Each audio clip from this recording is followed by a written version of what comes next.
नमस्कार मित्रों, भगवत चर्चा में एक बार फिर आप सबका स्वागत है।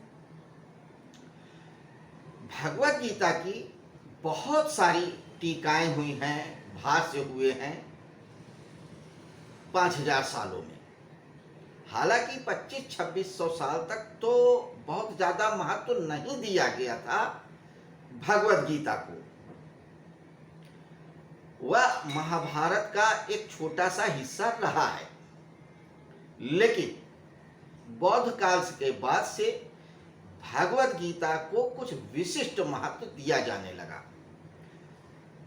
बौद्ध काल में जब अपना पूरा तंत्र फैला लिया था, भारत में, कंबोडिया में, लंका में, जावा में, सुमित्रा में, बहुत बहुत दूर तक, और सनातन धर्म बहुत पीछे चला गया था, कहीं कोने में छुप सा गया था। तब एक बार फिर आदि गुरु शंकराचार्य ने, जिन्हें भगवान शिव का अवतार कहा जाता है, उन्होंने इस भगवत गीता पे भाष्य लिख करके फिर से पुनर्जीवित किया और यह जन सामान्य में प्रचलित होते चली गई। चूंकि ये 700 श्लोक जिष्ट हैं, सूक्ष्म रूप में है, सार रूप में है। इन 700 श्लोकों में 18 पुराण, 4 उपनिषद, 4 वेद, 18 पुराण, 108 उपनिषद, सभी का सार आ जाता है। इसलिए यह महत्वपूर्ण होती चली गई।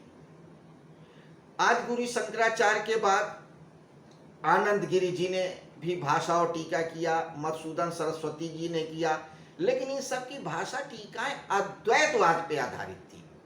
अद्वैतवाद अर्थात वह मत जिसमें उस परम सत्ता को एक ही माना गया है। कहा गया वो दो नहीं है, एक भी नहीं है, लेकिन दो भी नहीं है। इस विशिष्ट शब्द पे फिर चर्चा। तो अद्वैतवादी मत के सिद्धांत के आधार पर भगवत गीता की व्याख्या की गई, लेकिन उसके बाद कुछ और विद्वान हुए हैं जिन्होंने इस पे चर्चा किया, जिसमें से मुख्य रही हैं आपके विशिष्टाद्वैतवादी रामानुजाचार्य। रामानुजाचार्य की भी टीका बहुत प्रसिद्ध हुई है। ये शुद्धाद्वैतवादी थे। श्रीधर स्वामी, श्री माधवाचार्य और इन सब की भी भाषा टीकाएं बहुत प्रसिद्ध हुई और प्रचलन में हैं। तो जो भगवत गीता का पारायण करना चाहते थे, उन लोगों ने, जो अद्वैतवादी थे, उस शंकर की, माधवाचार्य की, इन लोगों की करी, और बाकी विशिष्टाद्वैतवादियों की भाषा टीकाएं किया। यानी कि जो जिस मत को मानने लगा, उस मत के विद्वानों की भाषा टीकाएं पढ़ने लगे। कालांतर में चढ़ के या आधुनिक युग में गांधी ने भी भगवत गीता पे अपनी टीका लिखी, भाष्य लिखा या कमेंट्री लिखी। कुछ लोग उसको भी पढ़ते हैं। बाल गंगाधर तिलक की गीता रहस्य भी बहुत प्रसिद्ध है। इसके अलावा एक सातवलकर जी ने भी बहुत बृहद भाषा टीका किया है, वो भी काफी प्रचलन में है। आधुनिक युग में उसको भी बहुत से लोग पढ़ते हैं। नए युग के जो लोग पढ़ने जाते हैं भगवत गीता को, वो सातवलेकर को भी पढ़ते हैं। काफी बृहद है, काफी अच्छा लिखा है। इसके अलावा भी बहुत सारी भाषा और टीकाएं हैं।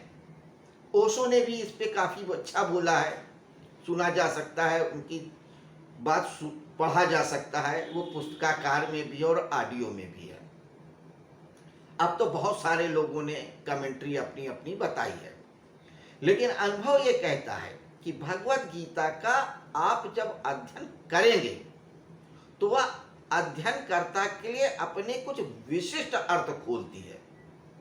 बाबा राम सूरदास ने जब लिखा भाषा टीका, वो भी अद्भुत है, भक्ति भाव से लिखी गई है। भगवत गीता गोरखपुर, ये आपका गीता प्रेस गोरखपुर से ली जा सकती है, प्राप्त की जा सकती है। तो जो भक्ति मार्गी हैं, वो बाबा राम सूरदास की ये साधक संजीवनी पढ़ सकते हैं। जो राजनीतिक या सामाजिक विचारधारा के, वो गांधी को पढ़ लें, तिलक को पढ़ लें। जो दर्शन में रुचि रखते हैं वो बाकी लोगों की टीकाएं पढ़ लें अपनी अपनी रुचि के अनुसार। लेकिन भगवत गीता को जब आप मनन चिंतन अध्ययन करेंगे तो ये पाठक के लिए अपने नए अर्थ, नए भाव जरूर खोलती है और वो उसी के काम में आती है। खैर, फिलहाल हम लोग चर्चा कर रहे हैं भगवत गीता के 9वें अध्याय राजविद्या राजगुह योग पे, जिसके कि हम लोगों ने 20 श्लोकों तक चर्चा किया है।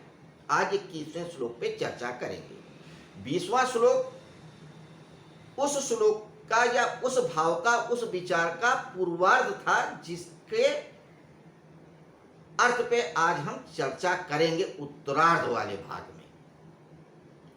तो पूर्वार्ध में जो कहा है उसका उत्तरार्ध से क्या संबंध है, इस पे भी थोड़ी सी चर्चा कर ले। मनुष्य की मुख्य इच्छा होती है सुख की। वह सुख प्राप्त करना चाहता है, अधिकतम सुख प्राप्त करना चाहता है। इसके लिए वह सब कुछ करता है। प्रकृति को जीतता है, वेद पढ़ता है, पुराण पढ़ता है, ध्यान करता है, उपासना करता है, भक्ति करता है, सेवा करता है, कुछ भी करता है। सुख प्राप्ति की आकांक्षा प्रमुख रहती है और वह सुख चाहता है कि यह बना ही रहे जीवन में भी, और अगर जीवन के बाद भी कोई जीवन है तब भी। तो इस जीवन में सुख पाने के लिए तमाम तिकड़म और प्रयास करता है। लेकिन जीवन के बाद जो जीवन है उस पे तो कुछ नहीं कर सकता ना। उस पे तो वो निर्भर करता है उन शास्त्रों पे, उन सिद्धांतों पे जो लोगों ने बताए हैं, लिखे हैं, कहे हैं, जो उसको बचपन से पढ़ाया गया है, सिखाया गया है कि ये कर्म करोगे तो तुम्हें स्वर्ग मिलेगा, मृत्यु के बाद अगर जीवन है तो वहां बड़ी बड़ी अप्सराएं मिलेंगी, नाच गाना होगा, सुरा मिलेंगी और बहुत सारा सुख होगा। तो उसकी आकांक्षा में वो कर्म करते हैं। एक्चुअली ये व्यवस्थाएं बनाई गई थी समाज को एक सुचारू रूप से चलाए रखने के लिए, लोगों के अंदर एक डर पैदा करने के लिए। लेकिन उसका प्रभाव उल्टा हुआ, दूसरा हुआ। फिलहाल कृष्ण ये कहते हैं कि वेदों में, तीनों विद्याओं में, यजुर्वेद, सामवेद और अथर्ववेद, ऋग्वेद, यजुर्वेद और सामवेद, 3 वेद है, चौथा अथर्ववेद है। तो कृष्ण ने 3 वेदों की बात कही, 3 ही विद्याओं की, ऋग्वेद, यजुर्वेद और सामवेद। एक्चुअली अथर्ववेद तो बाद में जोड़ा गया है। कुछ लोग या पुराने लोग 3 ही वेद मानते हैं। तो कहते हैं जो 3 वेद हैं इनमें जो मार्ग बताए गए हैं, जो यज्ञ बताए गए हैं, जो उपासनाएं बता गई हैं, उन मार्गों पे चल के व्यक्ति को स्वर्ग की प्राप्त होती है। जो सकाम पूजा करते हैं कि उन्हें मरने के बाद भी सुख चाहिए, इस जीवन में तो चाहिए ही चाहिए, उनको जो स्वर्ग मिलता है वहां पे सुख निस्संदेह मिलता है। लेकिन वह भी काल के अंतर्गत होता है, कुछ दिनों का होता है। हो सकता है मनुष्य लोग के दिनों से कहीं ज्यादा लंबा होता होगा, लेकिन वो भी खत्म होने वाला है। यही बात वो कह रहे हैं 21वें श्लोक पे। तो आइए पहले 21वें श्लोक को देखते हैं क्या कहता है। 21वां श्लोक कहता है, ते तम भुक्त्वा सर्गलोकम विशालम क्षीणे पुण्य मर्त्यलोकम विसंति एवं त्रयी धर्म मनुप्रपन्ना गतागतम काम कामा लभन्ते। वे उस विशाल स्वर्गलोक के भोगों को भोग कर पुण्य क्षीण होने पर मृत्यु लोक में आ जाते हैं। इस प्रकार तीनों वेदों में कहे हुए सकाम धर्म का आश्रय लिए हुए भोगों की कामना करने वाले मनुष्य आवागमन को प्राप्त होते हैं। सकाम धर्म का आश्रय लेने वाले, जिनके मन में कामना है, कामना सहित उपासना जो करते हैं, वे स्वर्ग प्राप्त करते हैं। लेकिन वहां के सुखों को भोग करके फिर मृत्यु लोक पे आते हैं, फिर वही डूबियस सर्किल में जीवन और मृत्यु के चक्कर में पड़ जाते हैं। अर्जुन तू ये सोच, ये निर्णय ले कि तुझे इस डूबियस सर्किल से, इस चक्र से बाहर आना है या इसी चक्र में बने रहना है। अगर बने रहना है तो तू वो कर जो तू चाहता है। पाप की बातें कर रहा है, पुण्य की बातें कर रहा है, कुछ इच्छा कर रहा है तो तू कर। लेकिन अगर तू इस दुष्चक्र से बाहर आना चाहता है तो तू मेरी शरण में आ, क्योंकि मेरी शरण में आने वाला व्यक्ति इस सर्किल से बाहर चला जाता है। और जो मेरी शरण में आता है ना वो सुख चाहता है और ना ही दुख चाहता है, क्योंकि कृष्ण जानते हैं कि मन चीजों को तोड़ देता है और सुख और दुख एक सिक्के के दो पहलू हैं, अलग नहीं किए जा सकते। अगर सिक्के को पकड़ोगे तो हेड आएगा तो टेल भी आएगा, आप सिर्फ टेल नहीं पकड़ के रख सकते हो, हेड आएगा ही आएगा। अगर सुख की चाहना होगी तो दुख पीछे से आएगा ही आएगा, और दुख अगर मिलेगा तो सुख पीछे से आएगा ही। एक व्यक्ति है, वो अपने उस प्रिय से मिलना चाहता है जिससे कि मिल करके बहुत अच्छा लगता है। जब वो वियोग में रहता है तो बहुत कष्ट में होता है, संजोग हो जाता है तो फिर कष्ट हो जाता है कि अब ये फिर बिछड़ जाएगा, कभी ना कभी तो बिछड़ेगा। तो व्यक्ति कभी सुखी रहता ही नहीं है। अगर आज रोगी है तो कल निरोगी जरूर होगा, ऐसा हो ही नहीं सकता कि निरोगी ना हो। और अगर निरोगी है तो रोगी होगा ही होगा। सुख है तो दुख होगा और दुख है तो सुख आएगा। इन दोनों के पार जाओगे तो ही बात बनेगी, उसके पहले बात नहीं बनेगी। यही राज की बात है, यही गुह्य बात है, यही गुड़ बात है जो बताना चाह रहे हैं इस 20वें और 19वें 21वें श्लोक में। तो मित्रों, भगवत गीता के एक एक श्लोक में सार है, वो ज्ञान है। कई बार मैं कहता हूं कि ज्ञान तो क्षण भर का होता है, बाकी तो व्याख्यान होता है।